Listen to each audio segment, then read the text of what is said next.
اس کی نئی زندگی کا آغاز صرف دھوکے کی بنیاد پر ہوتا ہے۔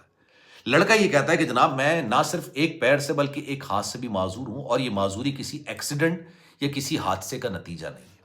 یہ معذوری مجھے بچپن سے ہے۔ میں شادی نہیں کرنا چاہتا تھا کیونکہ میں شادی کے لائق ہی نہیں ہوں۔ یہ بات وہ اپنی بیوی کو بتاتا ہے کہ میں شادی کے لائق ہی نہیں ہوں، میں ازدواجی ضروریات کو پورا نہیں کر سکتا۔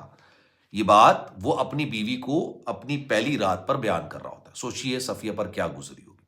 اس نے کہا کہ جناب، صفیہ نے پوچھا پہلے شادی کی کیوں آپ نے، کیوں ایسا کام کیا؟ انہوں نے کہا بھائی میں تو شادی کرنا ہی نہیں چاہتا تھا، میں تو شادی کرنا چاہتا ہی نہیں تھا، لیکن میرے والدین نے کہا کہ شادی تو تم نے کرنی ہوگی، تو کیوں نہ ایسا کرتے ہیں کہ چھوٹے علاقے کی کسی چھوٹے گھر سے لڑکی کو اٹھا کے لے آتے ہیں تاکہ وہ ہمارے سے دب کے بھی رہے، اور پھر جو ہے نا وہ کوئی سوال نہ اٹھا سکے۔ اور جب یہ لڑکی اسپین آتی ہے نا تو اس کی ساس سب سے پہلے اس کا پاسپورٹ یہ کہہ کے لے لیتی ہیں کہ تمہاری ابھی عمر 18 سال ہے، تمہارے پاس پاسپورٹ اگر گم ہو گیا نا تو تمہیں سٹیزن شپ نہیں مل سکے گی۔ خیر جیسے تیسے وہ کنورزیشن ختم ہوتی ہے، وہ اپنے سسرال والوں سے کہتی ہے کہ آپ نے میرے ساتھ دھوکہ کیا ہے، لیکن آبویسلی وہ یہ سب کو پتا ہوتا ہے کہ انہوں نے دھوکہ کیا۔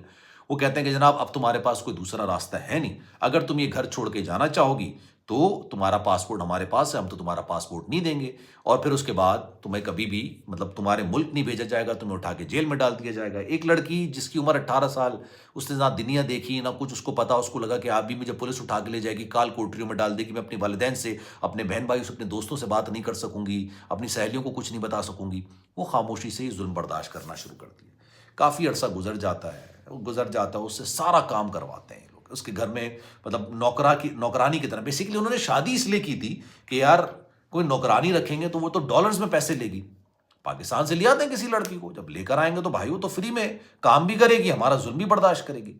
اور وہ واقعی میں تمام ظلم برداشت کرتی تھی، تمام کام کرتی تھی۔ لیکن ایک دن انہی کی وہ جو پاکستانی فیملی اسپین میں تھی، انہی کا ایک رشتہ دار آتے ہیں اور وہ اس کی حالت دیکھتے ہیں، کہتے ہیں کہ یار اس طرح نا یہ لڑکی زیادہ عرصے سروائیو نہیں کر سکے گی، آج نہیں تو کل اگر یہ مر گئی نا تو تم پر کیس بن جائے گا، تمہاری یہ اسپین کی سٹیزن شپ بھی کینسل ہو جائے گی، تم سارے کے سارے جیل کے اندر چلے جاؤ گے۔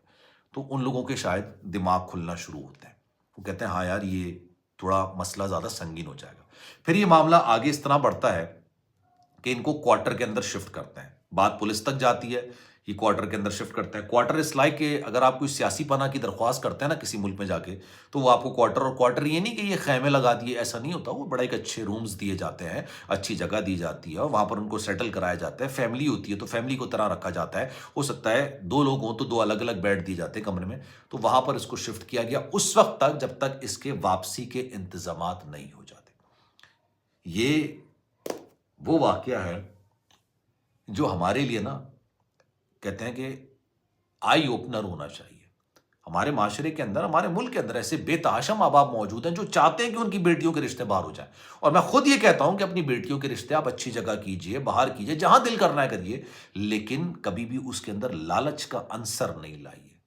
ہمارے دین نے کہا ہے جناب لالچ بری بلا ہے۔ آپ کسی بھی اچھے کام کو کرنے کے لیے جائیں گے، آپ کی نیت اگر لالچ پر مبنی ہوگی، وہ اچھے کام کا ستیہ ناش ہو جائے گا۔ کہتے ہیں نا ہر کام کا جو عمل کا دار و مدار نیت پر ہوتا ہے، اگر آپ اچھا عمل کرنے جائیں گے، آپ کی نیت بری ہو، عمل آپ کے گلے پڑ جائے گا۔ تو اب اس بارے میں آپ کی رائے کیا ہے؟ میں چاہوں گا کہ کامنٹ سیکشن میں اپنی رائے کا اظہار ضرور کیجیے گا۔ آپ اگر پاکستان سے باہر رہتے ہیں، اوورسیز ہیں، آپ کے ساتھ کوئی اندھوناک واقعہ کوئی آپ شیئر کرنا چاہیں، مجھ سے انسٹاگرام پر رابطہ کیجیے، اپنی سٹوری بیان کیجیے، انشاءاللہ میری کوشش ہوگی۔ یہ واقعات بتانے کا مقصد یہ ہوتا ہے کہ یار دوسروں کے لیے کوئی نہ کوئی اس کے اندر ایک عبرت، ایک ہدایت، ایک چیز نکل کر آ سکے، جو کسی کے ساتھ ہوا وہ کسی اور کے ساتھ نہ ہو، اور یہ اچھا کام ہے۔ اگر آپ شیئر کریں گے تو انشاءاللہ میں اس پر بھی ویڈیو بناؤں گا۔ خیال رکھیے گا اپنا، اگلی ویڈیو میں آپ سے پھر ملاقات ہوتی ہے۔ جانے سے پہلے گزارش ہے، اگر چینل آپ نے سبسکرائب نہیں کیا، سلمان مرزا آفیشیل میرے یوٹیوب چینل کو سبسکرائب ضرور کیجیے گا، بیل آئیکن ضرور دبائیے گا۔ کوئی بات کوئی ڈسکس کرنا چاہیں، انسٹاگرام پر میرا اکاؤنٹ ہے salman.mrza کے نام سے، آپ چاہیں مجھے ٹک ٹاک پر دیکھیں، انسٹاگرام پر دیکھیں، فیس بک پر، یوٹیوب پر، میں ہر جگہ کوشش کرتا ہوں کہ اپنی ویڈیو اپلوڈ کروں، لیکن وہاں پر میں میسنجر پر یوزلی لوگوں کے میسج کا رپلائی کرتا نہیں، اس لیے میں ہمیشہ اپنے ویورز کو کہتا ہوں، اور بے تحاشا لوگ مجھ سے انسٹاگرام پر رابطہ بھی کر ہوتے ہیں، سب کا میں رپلائی کر بھی نہیں پا رہا ہوتا۔ تو اگر آپ اپنی کوئی سٹوری، کوئی واقعہ مجھ سے شیئر کرنا چاہیں گے، آپ انسٹاگرام پر میسج کیجئے، وائس نوٹ کرنا چاہیں وائس نوٹ کیجئے، جو آپ بیان کریں گے آپ کا نام صیغہ راز میں رکھ کے میری کوشش ہوگی کہ آپ کے ساتھ جو واقعہ ہوا ہے، جو اندھوناک واقعہ، جو ایک بیڈ ایکسپیرینس ہوا ہے وہ کسی اور کے ساتھ ہو. خیال رکھیے گا اپنا. انشاءاللہ اگلی ویڈیو میں ملاقات ہوتی ہے. اللہ حافظ.